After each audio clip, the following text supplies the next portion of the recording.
Hello friends, welcome to my channel. ಪುಟ್ಟಕ್ಕನ ಮಕ್ಕಳು ಇವತ್ತಿನ ಸಂಚಿಕೆಯಲ್ಲಿ ಏನಾಗುತ್ತೆ ತಿಳಿದುಕೊಳ್ಳೋಣ ಬನ್ನಿ. ಪುಟ್ಟಕ್ಕನ ವಾಪಸ್ ಕರೆದುಕೊಂಡು ಬರುತ್ತಾನೆ. ಪುಟ್ಟಕ್ಕ ವಾಪಸ್ ಬಂದ ತಕ್ಷಣ ಅವರ ಗಂಡನ ಇದಕ್ಕೆ ಜೈಲಿಗೆ ಸೇರಿಸಿರುವುದು ಗೊತ್ತಾಗುತ್ತದೆ. ಕಂಠಿ ಪುಟ್ಟಕ್ಕ ಇಬ್ಬರು ಹೋಗಿ ಅವರನ್ನು ಬಿಡಿಸಿಕೊಂಡು ಬರುತ್ತಾರೆ. ಈ ಕಡೆ ರಾಜೇಶ್ವರಿಗೆ ಪುಟ್ಟಕ್ಕ ವಾಪಸ್ ಬಂದು ಪುಟ್ಟಕ್ಕ ಕಂಠಿ ಇಬ್ಬರೂ ಜೈಲಿಗೆ ಹೋಗಿ ಗೋಪಾಲನ್ನ ಬಿಡಿಸಿಕೊಂಡು ಬಂದಿರುವುದು ಗೊತ್ತಾಗುತ್ತದೆ. ಅದಕ್ಕೆ ರಾಜೇಶ್ವರಿ ಕೋಪ ಮಾಡಿಕೊಂಡು ಪುಟ್ಟಕ್ಕನ ಮನೆ ಹತ್ತಿರ ಬಂದು ಜಗಳ ಮಾಡುತ್ತಾ ಇರುತ್ತಾರೆ.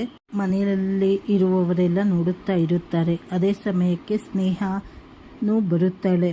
ಆಗ ಸ್ನೇಹನ ನೋಡಿ ರಾಜೇಶ್ವರಿ, ಓಹೋ ನೀನು ಬಂದ್ಯಾ, ನೀನೊಬ್ಬಳು ಕಡಿಮೆ ಇದ್ದೆ ನೋಡು, ಏನೋ ನಾನು DC ಆಗ್ತೀನಿ ಅಂತ ಹೇಳಿ ತುಂಬ ಮೆರೀತಾ ಇದ್ದೆ, ನೀನು ಇಂಟರ್ವ್ಯೂಗೆ ಅಂತ ಹೇಳಿ ಡೆಲ್ಲಿಗೆ ಬೇರೆ ಹೋಗಿದ್ದೆ, ಹಾಗೆ ಇನ್ನೂ ಏನೇನೋ ರಾಜೇಶ್ವರಿ ಹೇಳ್ತಾ ಇರ್ತಾರೆ.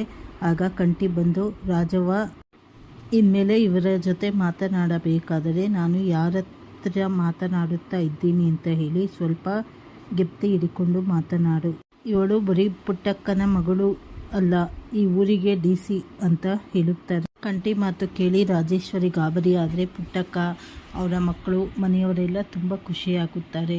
ಇದು ಬುಧವಾರ ಅಥವಾ ಗುರುವಾರದ ಸಂಚಿಕೆಯಲ್ಲಿ, ಮಂಗಳವಾರ ಬುಧವಾರ ಸಂಚಿಕೆಯಲ್ಲಿ ನಡೆಯಬಹುದು. ಚಾನಲನ್ನು ಲೈಕ್ ಮಾಡಿ, ಶೇರ್